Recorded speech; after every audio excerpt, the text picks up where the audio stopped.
नमस्कार साथियों, स्वागत है आपका अपने YouTube चैनल झुंझुनू एजुकेशन पर। आज अपने इस वीडियो में बात करेंगे भाई जो बीए बीएससी। देखो बीए बीएससी आएगा, यहाँ पे अकेला बीए नहीं आएगा। BA BSc second semester geography का जो पेपर है, पेपर का नाम रहेगा ह्यूमन जियोग्राफी, मानव भूगोल का जो पेपर है। उस पेपर में कौन कौन से क्वेश्चन छपने वाले हैं एग्जाम के अंदर, जो अच्छे क्वेश्चन है, इंपॉर्टेंट क्वेश्चन है, वो मैं आपके सामने डिस्कस करूंगा। तो जो बच्चे पहली बार झुंझुनू एजुकेशन से वीडियो देख रहे हैं ना, वो सारे लोग चैनल को सब्सक्राइब कर लीजिए, क्योंकि एकमात्र यही यूट्यूब चैनल ऐसा है जिस पे आपको राजस्थान यूनिवर्सिटी के जितने पेपर होंगे, जितने भी सेमेस्टर होंगे, सबके इंपॉर्टेंट क्वेश्चन और राजस्थान यूनिवर्सिटी की जितनी भी अपडेट्स हैं सबसे पहले आपको मिल जाएंगे भाई। ठीक है, फटाफट चैनल को सब्सक्राइब कर लीजिए। सब्सक्राइब करने के बाद आपको दो नाम ध्यान रखने हैं, झुंझुनू एजुकेशन और नितेश तिवारी झुंझुनू सर। एंड आपको टेलीग्राम सब लोगों को ज्वाइन करना है, सबको। क्यों? क्योंकि इस पे आपको पीडीएफ, नोट्स, प्रैक्टिकल हेल्प सब कुछ मिल जाएगा इस टेलीग्राम चैनल पे। झुंझुनू एजुकेशन के नाम से टेलीग्राम चैनल है, इसकी लिंक हमने वीडियो के डिस्क्रिप्शन में दी है, वहां से ज्वाइन कर लेना, या आप टेलीग्राम ऐप पे जाके वहां सर्च कर लेना झुंझुनू एजुकेशन, वहां से ज्वाइन कर सकते हो। दूसरा काम करना है, इंस्टाग्राम को फॉलो करना है, कोई स्पेस नहीं है, कुछ भी नहीं है, सीधा आप लोग को लिखना है झुंझुनू एजुकेशन। ठीक है, फॉलो कर लेना है। और भाई जिसको व्हाट्सएप ग्रुप में ऐड होना ना, वो भी इसी इंस्टाग्राम को फॉलो करके इसमें लिख देना कि सर मैं राजस्थान सिटी से हूं, मेरा नाम ये है, मुझे ग्रुप में ऐड कीजिए। मतलब खुद का नाम साथ में राजस्थान यूनिवर्सिटी लिख के भेजोगे तो ही हम आपको ऐड कर पाएंगे। दो चीजें भेजनी है आपको, नाम और राजस्थान यूनिवर्सिटी लिख के। और सब्सक्राइब कर लीजिए नेक्स्ट क्लास के लिए, फटाफट सब्सक्राइब कर लो, उसके बाद अपन क्लास स्टार्ट करते हैं। देखो इस क्लास में जो जो मैं बताऊं ना, जो मैं बोलूं उसको सुनना ध्यान से, क्वेश्चन पूरा मैं बताऊंगा, इसमें अपने पॉइंट्स लिखे हैं, क्वेश्चन सारा मैं बताऊंगा कि ऐसे घूम सकता है क्वेश्चन, वो सारी चीजें आपको ढंग से पढ़ लेनी है भाई। समझने की कोशिश करना कैसे कैसे क्वेश्चन बनेगा। यूनिट फर्स्ट है, 4 यूनिट्स में आपका सिलेबस है, चारों यूनिटों के टॉप टॉप क्वेश्चन मैं बताऊंगा। बस जो मैं बताऊं उसको सुनना भाई ध्यान से, अपना दिमाग मत लगाना, क्वेश्चन जैसे मैं लिखूंगा वैसे आपको लिखना है नोटबुक में। पहला क्वेश्चन है वो आएगा ह्यूमन जियोग्राफी से। ठीक है, ह्यूमन जियोग्राफी यानी मानव भूगोल। इसे क्या क्या पूछेगा भाई? डेफिनेशन पूछ सकता है, छोटा वाला क्वेश्चन, परिभाषा। नेचर, इसकी प्रकृति क्या है, इसका स्कोप, कि भाई जो मानव भूगोल है इसका क्षेत्र क्या है। अच्छा क्वेश्चन है, क्षेत्र बहुत शानदार क्वेश्चन है, बार बार पूछता है कि मानव भूगोल का क्षेत्र क्या है, तो ये पूछ सकता है, आप इसको देखेंगे। इसके सिद्धांत क्या है, इसके प्रिंसिपल्स क्या है, ऐसे क्वेश्चन पूछेगा। देखो कि मानव भूगोल की परिभाषा दीजिए, नेचर यानी प्रकृति बताइए, स्कोप क्षेत्र बताइए, या प्रिंसिपल्स। हिंदी मीडियम वाले बच्चे किस प्रकार देखेंगे कि मानव भूगोल को परिभाषित करते हुए इसकी प्रकृति, विशेष क्षेत्र तथा सिद्धांत बताइए। ऐसे क्वेश्चन पूछेगा, या ऐसे पूछ सकता है कि देखो मैं जैसे बता रहा हूं वैसे ही क्वेश्चन को लिखना आपको। अगर उत्तर देखो तो वैसे देखना, सीधा पॉइंट्स के उत्तर मत देखना, जो मैं बता रहा हूं कि कैसे क्वेश्चन घूमेगा वैसे ही आपको लिखना साथ में। मानव भूगोल की परिभाषा देते हुए, ध्यान सुनना, सीधा परिभाषा मत लिखना, मानव भूगोल की परिभाषा देते हुए इसकी प्रकृति, विशेष क्षेत्र तथा सिद्धांत बताइए। पहला क्वेश्चन अच्छा है, यहां से आपके 2 या 3 नंबर पक्के हैं भाई। तो छोटे वाला क्वेश्चन पूछेगा या तो निबंधात्मक आया तो पूरा ऐसे कैसे आएगा। अगर छोटा वाला क्वेश्चन पूछ लिया, जो छोटे क्वेश्चन आते हैं ना, वो पूछ लिया तो फिर पक्का पूछेगा मानव भूगोल की परिभाषा दीजिए, पक्का आएगा एग्जाम के अंदर ना। अगला क्वेश्चन है, inter disciplinary approach in human geography. Inter disciplinary approach in, जो आपका ह्यूमन जियोग्राफी है मित्रों, उसमें भाई अंतर विषयक जो दृष्टिकोण है, अप्रोचेस, ठीक है, दृष्टिकोण किसमें? मानव भूगोल में, वो आपको बताना है। तो हिंदी मीडियम वाले बच्चे किस प्रकार देखेंगे, मानव भूगोल में अंतर विषयक दृष्टिकोण को समझाइए। कैसे आएगा कि मानव भूगोल के अंतर्गत अंतर विषयक, मानव भूगोल के अंतर्गत और अंतर विषयक अलग अलग है। मानव भूगोल के अंतर्गत अंतर विषयक दृष्टिकोण पर टिप्पणी कीजिए, ऐसे पूछेगा, छोटा क्वेश्चन पूछेगा। ठीक है मित्रों, अच्छा क्वेश्चन है, साथ में आ जाएगा, पहले वाले में ऐड होके आ जाएगा क्वेश्चन। ठीक है, तो जो जो बता रहा हूं उसको उसी तरीके से आप लोग याद करना। नेक्स्ट है, cultural landscape concept and characteristics. English medium बच्चे देखिए, कल्चरल सांस्कृतिक भूदृश्य, लैंडस्केप है उसे कंसेप्ट, उसकी जो अवधारणा है, कैरेक्टरिस्टिक्स है, विशेषताएं वो आपको बतानी है। सांस्कृतिक भूदृश्य, सांस्कृतिक भूदृश्य क्या है, इसकी कंसेप्ट, इसकी अवधारणा, इसकी विशेषताएं आपको बतानी है। अच्छा क्वेश्चन है, सांस्कृतिक भूदृश्य अवधारणाएं एवं विशेषताएं क्या है, समझाइए। अच्छा क्वेश्चन है, एक नंबर का जबरदस्त क्वेश्चन है, लिखो इसको। सांस्कृतिक भूदृश्य, छोटा क्वेश्चन पूछेगा इसमें ना कि सांस्कृतिक भूदृश्य की अवधारणा क्या बच्चों, ऐसे बताइए, इस प्रकार से आपसे पूछ सकता है। मेन नेचर रिलेशनशिप, यहां से 100% क्वेश्चन मिलेगा आपको टिप्पणी में, 100% आएगा। मानव प्रकृति का संबंध बताना आपको, determinism, possibilism and neo determinism, इन तीनों में से आपको पक्का 100% नहीं 101% जिसे बोलते हैं अपने आप भाषा में आएगा, मतलब आएगा। आपको क्वेश्चन तो अच्छी तरीके से रट्टा मार के जाना, अपने माइंड में सेट करना है। संभववाद, ये इस प्रकार से नहीं, ऐसे संभववाद है ना, संभववाद नहीं, संभववाद, निश्चयवाद और नव निश्चयवाद, यहां से क्वेश्चन 100% आपको एग्जाम में देखने को मिलेगा। तो इसको अच्छी तरीके से रट लेना। क्यों मिलेगा? क्योंकि बार बार रिपीट हो रहा है क्वेश्चन, हर बार एग्जाम के अंदर आता है और संभावना है कि इस बार भी ये क्वेश्चन एग्जाम के अंदर आएगा। ठीक है, संभववाद को भी ढंग से पढ़ लेना। संभववाद पर टिप्पणी पूछ सकता है, निश्चयवाद और नव निश्चयवाद का वर्णन और टिप्पणी पूछ सकता है आपसे। नेक्स्ट है कंपेयर डिटरमिनिज्म एंड पॉसिबिलिज्म, ये ऊपर वाला ही है, सेम ही है ना, उसको मैंने चेंज कर दिया कि निश्चयवाद और संभाववाद में तुलना, लेकिन सीधा पूछ, लेकिन आपको तो याद रखना है निश्चयवाद एंड नव निश्चयवाद एंड संभववाद, इन तीनों के बारे में थोड़ा थोड़ा पढ़ लेना बस। ठीक है, क्योंकि यहां से क्वेश्चन ऐसे घुमाएगा तो अंतर पूछ लेगा, तुलना पूछ लेगा, कैसे पूछ सकता है? अगर आपको इनकी परिभाषा कम से कम आपको पता होना चाहिए कि संभववाद क्या है, निश्चयवाद क्या है। अगर आपको पता होगा तो आप आराम से कर दो, कोई दिक्कत ही नहीं है। यूनिट फर्स्ट में यही 3-4 टॉपिक से अच्छे इनको पढ़ लिया आप लोगों ने। इनको देखो याद जैसे मैंने बताया ना वैसे आप करना है भाई, अपना खुद का दिमाग लगाने की बजाय जैसे मैंने बताया आपको उस तरीके से अगर आप लोग पढ़ लोगे तो आपको भला हो जाएगा, इसलिए अच्छी तरीके से तैयारी कर लीजिए। यूनिट 2 है, एक बार सारे लोग वीडियो लाइक कर दो, जितने भी जुड़े वीडियो लाइक कर दीजिए।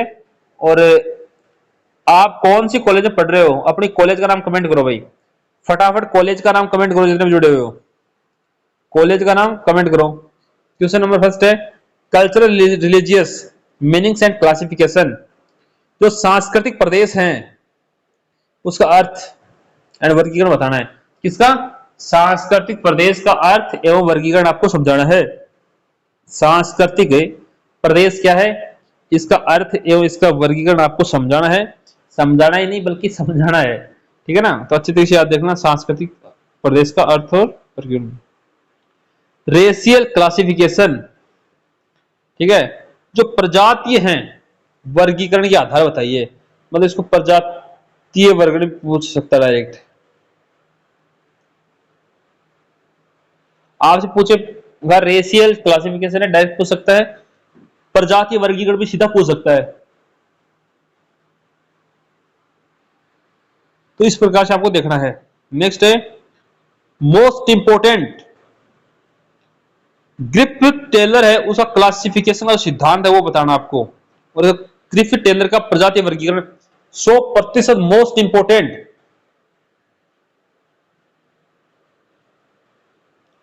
ग्रिफिथ टेलर का प्रजातीय वर्गीकरण एकदम शानदार गजब का क्वेश्चन है, यहां से क्वेश्चन छपेगा ही नहीं बल्कि छपेगा। ग्रिफिथ टेलर है ना, इसने जो प्रजातियों का वर्गीकरण किया वो आपको बताना पड़ेगा कि ये प्रजाति के बारे में ग्रिफिथ टेलर ने ऐसे कहा था, इसको ऐसे कहा था, ये सारी चीजें आपको समझानी है। माइंड में नाम ध्यान रखना, नाम देखने को मिलेगा आपको पेपर में, एग्जाम की दृष्टि मोस्ट है। इसी तो कह रहा हूं मैं, जो बोलूं उस पर ध्यान देना यार, हर तरीके से बता रहा हूं कैसे क्वेश्चन घुमाएगा। क्वेश्चन थोड़ा सा घूम गया आपके अक्के बक्के हो जाएंगे। यहां से एक क्वेश्चन पक्का इन प्रजातियों के बारे में पढ़ लेना, Eskimo, Bushman, pygmy tribes, Eskimo, Bushman, pygmy जनजातियां, संथाल भी देख लेना,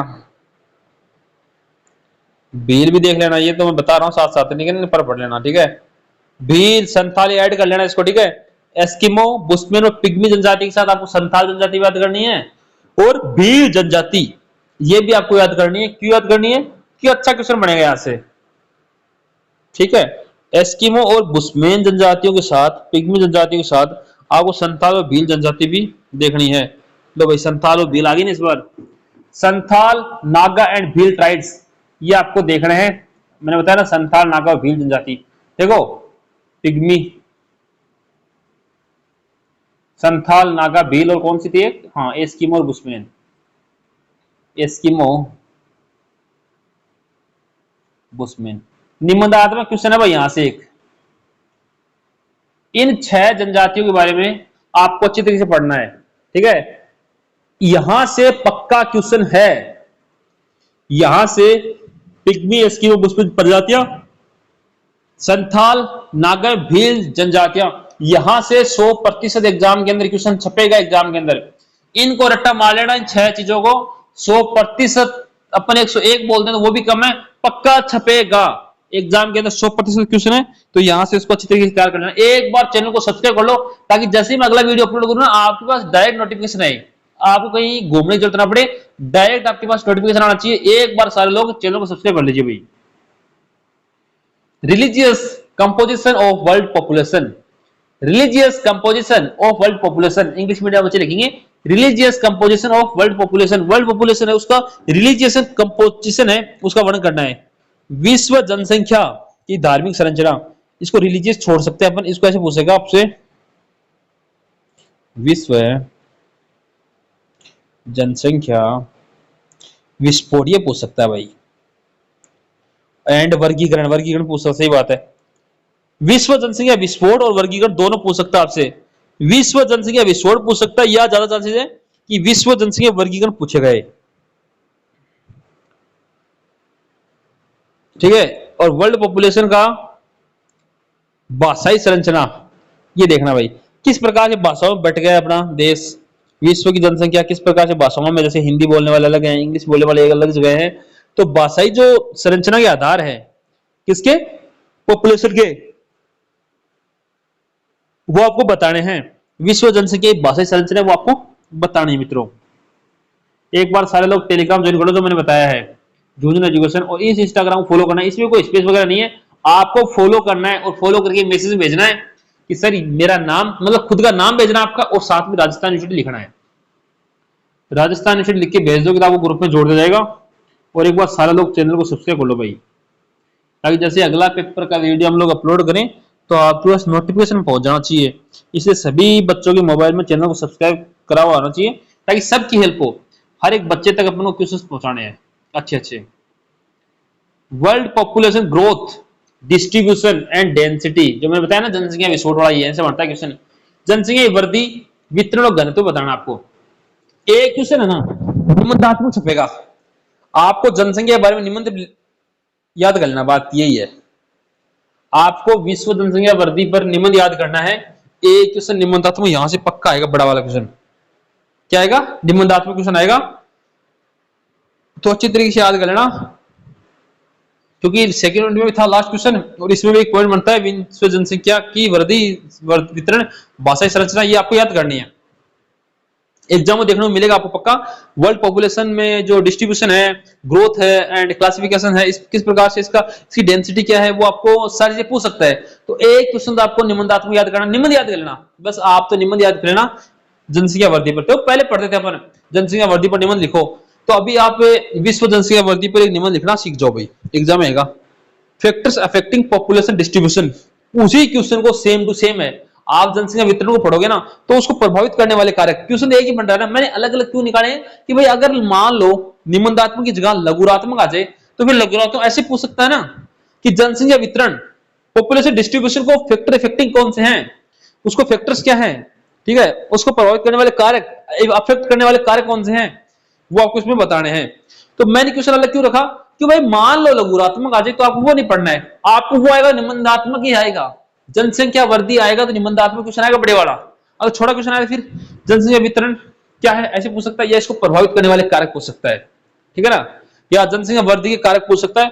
छोटा क्वेश्चन तो ऐसे बनता है ना, तो यहां से क्वेश्चन पढ़ सकता है भाई, क्योंकि मैं हर एक पॉइंट को समझाना चाह रहा हूं, अपन को एक भी पॉइंट मिस नहीं करना है। मैंने तभी तो कहा कि मैं जो बोलूं उसको सुनो आप लोग, मैं जो बोलूं उसको आपको सुनना है, क्योंकि मैं वही क्वेश्चन आपको बताऊंगा जो एग्जाम में 100% से पढ़े वाले होंगे।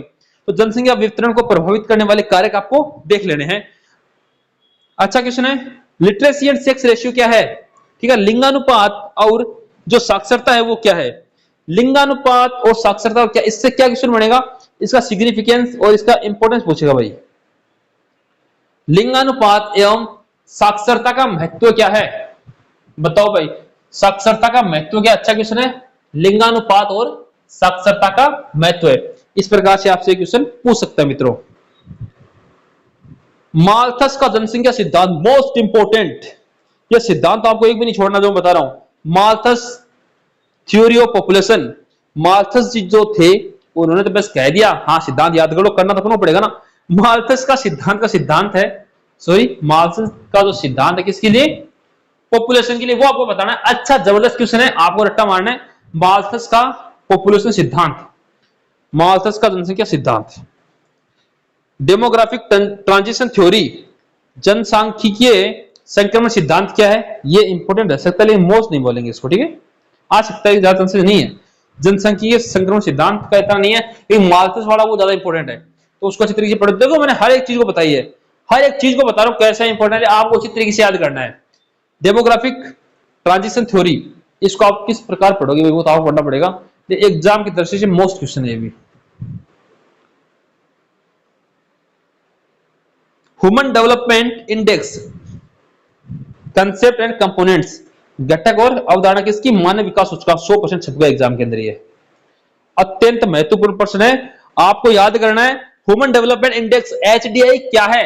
एक छोटा फुल फॉर्म आ सकता है आपसे, छोटे वाला क्वेश्चन आएगा तो उसमें आपसे फुल फॉर्म पूछ सकता है कि एचडीआई की फुल फॉर्म लिखो, या तो हिंदी में पूछ सकता है या इंग्लिश में आएगा, आपको ह्यूमन डेवलपमेंट इंडेक्स दिख जाएगा, और हिंदी में पूछ सकता है भाई मानव विकास सूचकांक, मानव विकास सूचकांक। इसको अच्छे तरीके से याद कर लेना, छोटा वाला क्वेश्चन आ सकता है जो पूछता है ना वैकल्पिक, आपको छोटा वाला क्वेश्चन पूछ सकता है कि एचडीआई की फुल फॉर्म बताइए, तो आपको मानव विकास सूचकांक लिखना है, हिंदी में पूछ लेगा तो, या ह्यूमन डेवलपमेंट इंडेक्स आपको इंग्लिश में लिख देना है भाई। अगर एचडीआई का आप देखोगे तो इंग्लिश वाला जल्दी समझ में आएगा आपको, क्योंकि ह्यूमन डेवलपमेंट इंडेक्स इसमें क्लियरली शो कर रहा है। मैं हर एक चीज को क्लियर कर देना चाहता हूं, इसलिए कर रहा हूं। ह्यूमन डेवलपमेंट इंडेक्स की फुल फॉर्म पूछ सकता है आपसे, एचडीआई की फुल फॉर्म पूछ सकता है, आपको ह्यूमन डेवलपमेंट इंडेक्स लिखना है, ठीक है। एक बार सारे लोग यार वीडियो को लाइक कर दो, आप लोगों के लिए इतनी मेहनत कर रहे हैं तो आपका भी काम बनता है ना कि आप हमें सपोर्ट करो, वीडियो लाइक करो भाई। यूनिट 3 कंप्लीट हो गई, चौथी यूनिट है, लास्ट यूनिट है। एक बार सब लोग लाइक कर दो, सब लोग लाइक कर दीजिए जितने भी लोग जुड़े हुए हैं, और चैनल को सब्सक्राइब करके अपनी कॉलेज का नाम कमेंट कर देना, जिस कॉलेज में आप पढ़ रहे हो उसका नाम कमेंट करो। यूनिट 4 है माइग्रेशन, प्रवास जो है, इसके केसेस, इसके टाइप्स, इसके कोसेक्वेंस क्या है। प्रवास है, उसके कारण क्या है, प्रकार क्या है और परिणाम क्या है। प्रवास माइग्रेशन, एक जगह से दूसरी जगह जाना, उसके कारण क्या है, उसके प्रकार क्या है, कितने प्रकार से जा सकता है, कितने प्रकार टाइप्स हैं, उसके परिणाम क्या है, ये आपको इसमें बताना है भाई। नेक्स्ट है फैक्टर्स रिस्पॉन्सिबल फॉर माइग्रेशन, वही बात है कि प्रवास के लिए क्या कारण है भाई, उत्तरदायी क्या कारक है, ठीक है। प्रवास क्यों होता है, प्रवास के लिए उत्तरदायी कारक क्या, ऊपर वाला क्वेश्चन है, सेम ही क्वेश्चन है, ठीक है, उसे मिलता जुलता है, उसमें एक पॉइंट ऐड कर दिया उत्तरदायी कारक, तो आप यहां से इस प्रकार से याद कर सकते हो कि प्रवास क्या है। प्रवास ये है कि चैनल सब्सक्राइब कर ले सबसे पहले तो, क्योंकि सब्सक्राइब कर लेगा तो जैसे अगला वीडियो अपलोड करूंगा ना तो मुझे ग्रुप में भेजना पड़ता है। अगर आप लोग चैनल को सब्सक्राइब करके रखोगे तो डायरेक्ट आपके स्क्रीन पर, मोबाइल की जो स्क्रीन है उस पर नोटिफिकेशन आ जाएगा, आप वीडियो तुरंत देख सकते हो। ग्रिफिथ टेलर का प्रवास कटिबंध सिद्धांत है, अच्छा क्वेश्चन है। ग्रिफिथ टेलर जी हैं, उनका जोनल माइग्रेशन थ्योरी है, जोनल यानी कटिबंध आया इसमें यहाँ पे तो, लेकिन वैसे जोनल अपने वही बोल सकते हैं, क्षेत्रीय बोल सकते हैं उसको, जैसे क्षेत्र बोलते हैं ना, दो क्षेत्रों मिला के क्षेत्र कर सकते हैं, उसको जोनल बोल सकते हैं। ग्रिफिथ टेलर का प्रवास कटिबंध सिद्धांत, ये क्या है ये आपको बताना है भाई, ठीक है। नेक्स्ट है मित्रों, विश्व नगरीकरण प्रवृत्तियां और प्रतिरूप क्या है। वर्ल्ड अर्बनाइजेशन क्या है, इसके ट्रेंड्स एंड इसके पैटर्न्स क्या है। विश्व नगरीकरण की प्रवृत्तियां एवं प्रतिरूप को समझाइए, को वर्णन कीजिए, का उल्लेख कीजिए, अच्छा क्वेश्चन है। आदिवासियों के प्रकार एवं प्रतिरूप समझाइए, अच्छा है। Types and patterns of settlements, आदिवासियों के प्रकार एवं प्रतिरूप समझाइए। आप क्वेश्चन को पूरा लिखो भाई, मैंने पॉइंट बताया वैसे लिखो जैसे मैंने बताया, ये समझाने पॉइंट्स लेके आऊं, बस जो मैं बोल रहा हूं ना उसको ध्यान से सुन लेना आप लोग। नेक्स्ट है rural and urban settlements comparison, तुलना करनी है। ग्रामीण और शहरी अधिवास हैं उनकी आपको तुलना करनी है, बस इतना ही है ना। हाँ, ग्रामीण एवं नगरीय शहरी बोल सकते हैं, अधिवासियों की तुलना करनी है। तुलना नहीं, आपको इनकी परिभाषा देखना दोनों की, क्या देखना, परिभाषा देखना दोनों की, क्योंकि अच्छा क्वेश्चन है भाई, परिभाषा पूछ सकता है दोनों की, तो आपको लिखना है। Christaller central place theory, English medium वाले लिख लेंगे इसको ना, हिंदी मीडियम वाले देखेंगे। क्रिस्टलर का केंद्रीय स्थान सिद्धांत है, इंपॉर्टेंट क्वेश्चन है। क्रिस्टलर का केंद्रीय स्थान सिद्धांत, तो देखो मैंने आपको 3-4 सिद्धांत बताए हैं, और एक वो संभववाद वाला क्वेश्चन बताया, उसको अच्छे तरीके से पढ़ लेना, ठीक है। और 2-3 सिद्धांत है, इनको आप अच्छे तरीके से पढ़ लेना, और 3-4 जनजातियां हैं उनको पढ़ लेना। ये चीजें अगर आप पढ़ लोगे तो अच्छे नंबर ले जाओगे, टारगेट अपना 100 में से 100 ले जाओगे भाई, गारंटी। अगर जो मैंने क्वेश्चन बताया ना इनको पढ़ लोगे ना, 100 में से 100 पूरे नंबर ले जाओगे आप लोग। तो अच्छी तरीके से आप लोग देख लेना, एक निबंधात्मक क्वेश्चन आपको देखना है जनसंख्या वृद्धि पर। तो सारे लोग जिन्होंने टेलीग्राम को ज्वाइन नहीं किया, टेलीग्राम ज्वाइन कर लीजिए, झुंझुनू एजुकेशन नाम से टेलीग्राम चैनल है, जिसको व्हाट्सएप ग्रुप में ऐड होना है, इस इंस्टाग्राम को फॉलो करके मैसेज के माध्यम से नाम और राजस्थान लिख के भेज देना, आपको ग्रुप में जोड़ दिया जाएगा। इसकी लिंक हमने वीडियो डिस्क्रिप्शन दे दी है। और अगले वीडियो के लिए सभी लोग चैनल को सब्सक्राइब कर लीजिए, ताकि जैसे अगली क्लास अपलोड हो आपको बस नोटिफिकेशन पहुंचे। धन्यवाद साथियों।